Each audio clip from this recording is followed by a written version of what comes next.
ಜಯಿಸಿರಿ, ಕ್ರಮ ಜರುಗಿಸಿರಿ. ಲವ್ ಜಿಹಾದಿಗೆ ಕುಮ್ಮಕ್ಕು ನೀಡುವ ಮೌಲಿಗಳ ಬಂಧನ ಮಾಡಿರಿ, ಬಂಧನ ಮಾಡಿರಿ, ಬಂಧನ ಮಾಡಿರಿ, ಬಂಧನ ಮಾಡಿರಿ. ದೇಶ ವಿರೋಧಿ ಹಲಾಲ್ ಪ್ರಮಾಣ ಪತ್ರ ನಿಷೇಧಿಸಿರಿ, ನಿಷೇಧಿಸಿರಿ, ನಿಷೇಧಿಸಿರಿ, ನಿಷೇಧಿಸಿರಿ. ಪ್ರೀತಿ ಪ್ರೇಮದ ಹೆಸರಿನಲ್ಲಿ ಮದುವೆಯಾಗಿ ತನ್ನ ಜೀವನದುದ್ದಕ್ಕೂ ಶ್ರೀರಾಮನ ಆದರ್ಶವಾಗಿರುವಂತಹ ಏಕಪತ್ನಿ ವ್ರತಸ್ಥನಾಗಿ ಯಾರು ಜೀವನ ತೆಗೆಯುತ್ತಾ ಇದ್ದಾರೋ ಅವರ ವಿರುದ್ಧ ನಾವು ಲವ್ ಜಿಹಾದ್ ಅಂತ ಹೇಳ್ತಾ ಇಲ್ಲ. ತುಂಬ ಉದಾಹರಣೆಗಳಿದೆ.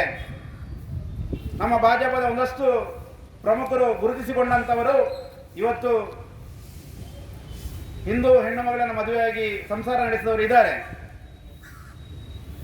ಆದರೆ ನಾವು ಹೇಳ್ತಿರುವಂಥ ಲವ್ ಜಿಹಾದ್ ಪ್ರೀತಿಯ ಹೆಸರಿನಲ್ಲಿ, ಪ್ರೇಮದ ಹೆಸರಿನಲ್ಲಿ ಅವರನ್ನು ಮತಾಂತರಗೊಳಿಸಿ ಮದುವೆಯಾಗಿ ಅವರಿಂದ ಮಕ್ಕಳನ್ನು ಪಡೆದು ಅವರನ್ನು ಭಯೋತ್ಪಾದನಾ ಚಟುವಟಿಕೆಗೆ ಬಳಸ್ತಾ ಇದ್ದೀರಲ್ಲ, ಇದನ್ನು ನಾವು ಹೇಳ್ತಿರುವಂಥದ್ದು ಲವ್ ಜಿಹಾದ್ ಅಂತ.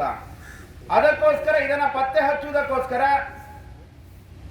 ಸರ್ಕಾರ ಉತ್ತರ ಪ್ರದೇಶದ ಯೋಗಿ ಮಾದರಿಯ ಒಂದು ಪೊಲೀಸ್ ವ್ಯವಸ್ಥೆಯನ್ನ ಸೃಷ್ಟಿ ಮಾಡಬೇಕು.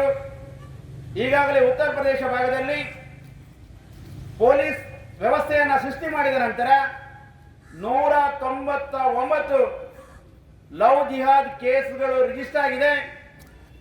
ಒಂದು ಕೇಸಿಗೆ ಅವರನ್ನು ಜೈಲಿಗಟ್ಟುವಂತಹ ಕೆಲಸ ಉತ್ತರ ಪ್ರದೇಶ ಭಾಗದಲ್ಲಿ ಆಗಿದೆ. ಹಾಗಾಗಿ ಈ ವ್ಯವಸ್ಥೆ ಕರ್ನಾಟಕದಲ್ಲೂ ಜಾರಿಯಾಗಬೇಕು.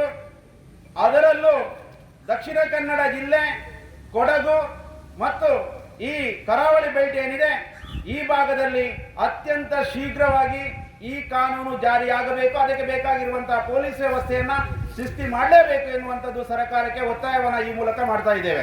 ಲವ್ ಜಿಹಾದ್ ನಡೀತಾ ಇದೆ ಎನ್ನುವಂಥದ್ದು ಇಡೀ ದೇಶದಾದ್ಯಂತ ಹಿಂದೂ ಸಂಘಟನೆಗಳು ಹೇಳಿಕೊಂಡು ಬಂದಿರುವುದಲ್ಲ, ವ್ಯವಸ್ಥೆಯ ಒಳಗಿರುವಂತಹ ವ್ಯವಸ್ಥೆಯೇ ಹೇಳ್ತಾ ಇದೆ. ಪ್ರಜಾಪ್ರಭುತ್ವ ವ್ಯವಸ್ಥೆಯಲ್ಲಿ ಏನು ಸಂವಿಧಾನಬದ್ಧವಾಗಿರುವಂತಹ ವ್ಯವಸ್ಥೆಯಲ್ಲಿ ಇದು ಬರ್ತಾ ಇದೆ. ಹಾಗಾದ್ರೆ ಹೇಳುತ್ತಿರುವ ಲವ್ ಜಿಹಾದ್ ಯಾವುದು? 2 ಉದಾಹರಣೆಗಳನ್ನು ನಿಮ್ಮ ಮುಂದೆ ಇಡಲಿಕ್ಕೆ ಪ್ರಯತ್ನವನ್ನು ಪಡ್ತೇನೆ. ಒಂದು, ಕೊಡಗಿನ ಆಯಿಷಾಗಿ ಬದಲಾಗಿ ಮಂಗಳೂರಿನಲ್ಲಿ ನೆಲೆಸಿರ್ತಾಳೆ. ಅವಳು ಬಿಹಾರದ ಬಾಂಬ್ ಬ್ಲಾಸ್ಟ್ನಲ್ಲಿ ಇದ್ದಾಳೆ ಅಂತ, ಅವಳ ಕೈವಾಡ ಇದೆ ಅಂತ ಗೊತ್ತಾಗಿ ಅವಳನ್ನ ಬಂಧಿಸಿ ಇವತ್ತು ಜೈಲಲ್ಲಿ ಇಟ್ಟಿದೆ. ಗಮನಿಸಬೇಕು, ಅವಳು ಆಶಾ ಆಗಿರ್ತಿದ್ರೆ ಅವಳು ಭಯೋತ್ಪಾದಕ ಆಗಲಿಕ್ಕೆ ಸಾಧ್ಯ ಇಲ್ಲ ಇತ್ತು.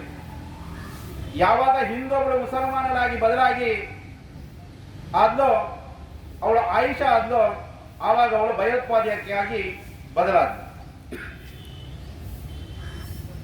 ಅದರ ಈ ವಿಚಾರ ಏನಿದೆ ಇದನ್ನೇ ನಾವು ಲವ್ ಜಿಹಾದ್ ಅಂತ ಹೇಳುವಂಥದ್ದು. ಹಿಂದೂ ಹೆಣ್ಣು ಮಕ್ಕಳನ್ನ ಪ್ರೀತಿ ಮಾಡಿ ಮತಾಂತರಗೊಳಿಸಿ ಮದುವೆಯಾಗಿ ಅವರ ಮುಖಾಂತರ ದೇಶದಾದ್ಯಂತ ಭಯೋತ್ಪಾದನಾ ಚಟುವಟಿಕೆಗಳನ್ನು ಮಾಡುವಂತಹ ಕೃತ್ಯ ಏನಿದೆ ಇದನ್ನು ನಾವು ಲವ್ ಜಿಹಾದ್ ಅಂತ ಹೇಳ್ತಿರುವಂಥದ್ದು. ಇನ್ನೊಬ್ರು ದೀಪ್ತಿ ಮಾರ್ಲಾ ಅಂತ, ಇವರು ಹಿಂದೂ ಆಗಿದ್ರು. ಆ ದೀಪ್ತಿ ಮಾರ್ಲಾ ಮರಿಯಮ್ಮ ಆಗಿ ಬದಲಾಗ್ತಾರೆ. ಆ ಮರಿಯಮ್ಮ ಯಾರಪ್ಪ ಅಂತ ಕೇಳಿದ್ರೆ 70 ವರ್ಷಕ್ಕಿಂತಲೂ ಹೆಚ್ಚು ಈ ದೇಶದಲ್ಲಿ ಆಡಳಿತ ಮಾಡಿರುವಂತಹ ಕಾಂಗ್ರೆಸ್ಸಿನ ಒಬ್ಬ ಜನಪ್ರತಿನಿಧಿ, ಈ ಭಾಗದ ಮಂಗಳೂರು ಭಾಗದ ಶಾಸಕನಾಗಿರುವಂತಹ ಇದಿನಬ್ಬರವರ ಮನೆಯ ಸೊಸೆ. ಅವಳು ಹಿಂದುವಾಗಿದ್ದಾಗ ಅವಳು ಭಯೋತ್ಪಾದಕಿ ಆಗಿರಲಿಲ್ಲ. ಯಾವಾಗ ಅವಳು ಮರಿಯಮ್ಮ ಆದ್ಲೋ ಅದರ ಪರಿಣಾಮ ಅವಳು ICC ಉಗ್ರಗಾಮಿ ಸಂಘಟನೆ ಜೊತೆ ಅವಳ ನಂಟಿದೆ ಅಂತ ಗೊತ್ತಾಗಿ ಅವಳನ್ನು ಇವತ್ತು ಜೈಲಲ್ಲಿ ಇಡುವಂಥ ಕೆಲಸ ಆಗಿದೆ. ನಾವು ಹೇಳುತ್ತಿರುವಂತಹ ಲವ್ ಜಿಹಾದ್ ಇದು.